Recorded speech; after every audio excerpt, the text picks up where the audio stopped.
ഈ Lucifer second പാർട്ടിൽ to Empuraan കണ്ടു. അതിൻ്റെ ആദ്യത്തെ അരമണിക്കൂർ നല്ല എൻഗേജിങ് ആയിട്ട് രസമായിട്ട് പോയിക്കൊണ്ടിരുന്നത്. അത് രാഷ്ട്രീയം എന്തുവാണ്, അതിൻ്റെ നടന്ന സംഭവം, ഫാക്ട്സ് എന്തുവെന്നൊന്നും അതൊക്കെ വേറെ വിഷയങ്ങൾ, അതൊക്കെ എന്തോ, പക്ഷെ നന്നായിട്ട് എടുത്തിട്ടുണ്ടായിരുന്നു. അത് കഴിഞ്ഞ് പിന്നെ മോഹൻലാലിൻ്റെ ഇൻട്രൊഡക്ഷൻ വരുന്നതോടുകൂടി പിന്നെ മോഹൻലാലിൻ്റെ ഇൻട്രോ മാത്രമായിട്ട് മാറി പടം. മോഹൻലാലിൻ്റെ ഇൻട്രോ മാത്രം, പല രീതിയിലുള്ള ഇൻട്രോ, അവിടുന്ന് വരുന്നു, ഇവിടുന്ന് സ്ലോ മോഷൻ വരുന്ന ഒരു കാര്യമില്ല. പിന്നെ ഇവർ മുടക്കിയ പൈസ മുഴുവൻ സ്ക്രീനിൽ കാണാനുണ്ടെന്ന് പറഞ്ഞാൽ അതൊക്കെ സത്യം. പക്ഷേ എന്തിനായി പൈസ മുടക്കി? എൻ്റെ പർപ്പസ് എന്തുമായിരുന്നു മുടക്കി? എന്നിട്ടൊരു തിരക്കഥയൊക്കെ അങ്ങോട്ടൊക്കെ പൊയ്ക്കൊണ്ടിരിക്കുന്നു. പിന്നെ പതിവ് പോലെ മോഹൻലാലിനെ ഇൻട്രൊഡ്യൂസ് ചെയ്യാൻ വേണ്ടിയിട്ട് ആൻ്റണിയുടെ ഒരു കഥാപാത്രം, ഈ മോഹൻലാലിൻ്റെ ഇൻട്രോ മാത്രം. അത് കഴിഞ്ഞിട്ട് പിന്നെ കുറച്ച് നേരം പൃഥ്വിരാജിൻ്റെ ഇൻട്രോ. ഇതിനകത്തിന് നല്ല തിരക്ക്. പിന്നെ ഇത് എനിക്ക് തോന്നുന്നു ലൂസിഫർ എന്നുള്ള പേര് മാറ്റിയിട്ട് ഇതിന് ഫിലോസഫർ എന്നല്ലോ ആക്കണം. പുള്ളി എന്തൊക്കെയോ ഫിലോസഫി അടിച്ചുകൊണ്ടൊക്കെ വരുന്നു. ഇത് ആരെ കേൾപ്പിക്കാനാണ്? ഇടയ്ക്ക് ഇവിടെ എങ്ങാണ്ട് ഡാം പൊട്ടിക്കുന്ന കാര്യം പറഞ്ഞ് ആരുടെയൊക്കെ കുരു പൊട്ടിച്ചു. ഇത് ശരിക്കും സംഘികളുടെ കുരു പൊട്ടുമെന്ന് ചോദിച്ചു കഴിഞ്ഞാൽ അവർക്ക് ശരിക്കും ഈ പടം കണ്ടു കഴിഞ്ഞാൽ കുരു പൊട്ടും. രാഷ്ട്രീയമുള്ള ആൾക്കാർക്കാണെങ്കിൽ അവർക്ക് ശരിക്കും ദേഷ്യം വരും. അതവർ പ്രകടിപ്പിച്ചത്. ഇത്രയും ഒരു പാൻ ഇന്ത്യൻ ലെവലിലൊക്കെ ഇവർ പടം ഇത് പാൻ ഇന്ത്യനും ഒന്നുമല്ല. കുറേ സായിപ്പന്മാരെ വെച്ച് പടം എടുത്തു കഴിഞ്ഞാൽ പിന്നെ കുറേ സായിപ്പന്മാരെ മാത്രം വെച്ച് പടം എടുത്തിട്ട് ഹോളിവുഡ് പടമാണെന്ന് പറഞ്ഞാൽ പോരാ. ഒരു കാര്യമില്ലാതെ കുറേ സായിപ്പന്മാരെ പൈസയും കൊടുത്തത്. ഇതാരെങ്കിലും കൊണ്ടുവന്ന് അഭിനയിപ്പിച്ചാൽ പോരായിരുന്നു. എന്തിനൊക്കെയോ വേണ്ടിയിട്ട് പുള്ളിക്കാരൻ എന്തൊക്കെയോ ചെയ്യാൻ വേണ്ടിയിട്ട് ശ്രമമോ. ഇനി പുള്ളിക്കാരനെ പൃഥ്വിരാജ് അയാളെ തന്നെ അവതരിപ്പിക്കാനാണോ ശ്രമിച്ചത്? എന്തായാലും മുരളി ഗോപിയുടെ തിരക്കഥയും സംഭവങ്ങളൊക്കെ അതിനകത്ത് നല്ല രീതിയിൽ പാടി. ലൂസിഫർ തന്നെ എനിക്കൊരു ആവറേജ് അനുഭവമായിട്ടാണ് തോന്നിയത്.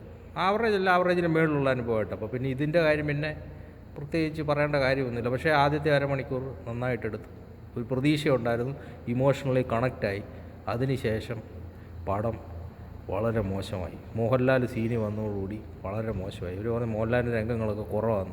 മോഹൻലാലിന് എന്തിനധികം കൂടുതൽ രംഗങ്ങളൊക്കെ ചുമ്മാ അങ്ങോട്ടും ഇങ്ങോട്ടും പോലെ നടക്കുന്നു, കോട്ടിട്ടുകൊണ്ട് ഒരു മെനയില്ലാതെ. ഇടയ്ക്ക് എവിടെയോ നാട്ടിലെങ്ങാണ്ട് വന്നിട്ട് ഒളിച്ചിരുന്ന അടി ഉണ്ടാക്കുന്നു മുണ്ടുകൊടുത്ത്. ഇവരെയൊക്കെ കാണിക്കാൻ വേണ്ടിയിട്ടാണെങ്കിൽ ഇതിന് ഈ പടം എടുക്കുന്നത്. ഇത് 24 മണിക്കൂർ മോഹൻലാൽ വന്ന് ചാനലിലും വന്നിരുന്ന് ബിഗ് ബോസ് എന്നും പറഞ്ഞ് അതിനകത്തും വന്ന് കോട്ടിട്ടുണ്ട് അങ്ങോട്ടും ഇങ്ങോട്ടും നിരങ്ങി. ഇവരെല്ലാം കാണുന്നതല്ലേ, കണ്ടങ്ങ് മടുത്ത ആൾക്കാരെ. ഇവരെ പിന്നെ ഇങ്ങനെ കാണിച്ച് കുറേ ഇങ്ങനെ റാംബോ ഒക്കെ നടത്താൻ വേണ്ടിയിട്ട് ലോകോത്തര മോഡൽസ് ഇവർ. അങ്ങനെ അവരെല്ലാം കൊണ്ടുവന്നാൽ പോരെ. ഇവരെ കുറേ കാണിക്കാൻ വേണ്ടിയിട്ട് കുറേ സിനിമ എടുക്കുന്നു, കാണിക്കുക, നല്ല പടം എടുക്കുന്നു, നല്ല കഥ ഉണ്ടാക്കുക.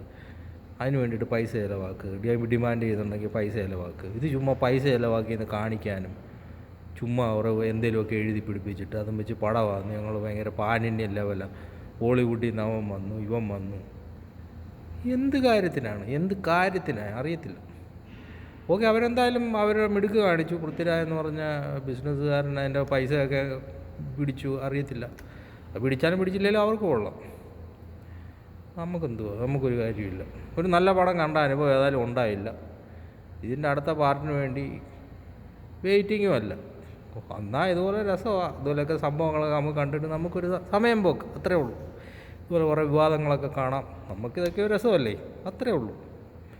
പടത്തിനേക്കാളും ഇതിന് ഉണ്ടാക്കി വെച്ച വിവാദവും അതിനെക്കുറിച്ച് ഓരോരുത്തരെന്ന് പറഞ്ഞതും റിവ്യൂവും ഒക്കെ രസമായി, അത്രേ ഉള്ളൂ. പടം കാരണം അങ്ങനെ ഒരു ഇമ്പാക്റ്റ് ഉണ്ടായി. ഓക്കെ, സമൂഹത്തിൽ ചലനം ഉണ്ടാക്കി. നല്ലതിനാണോ മോശമാണോ? ഇവർ ശരിക്കും പറഞ്ഞൊരു ധ്രുവീകരണമൊക്കെ ഉണ്ടാക്കിയിട്ടുണ്ട് കേട്ടോ.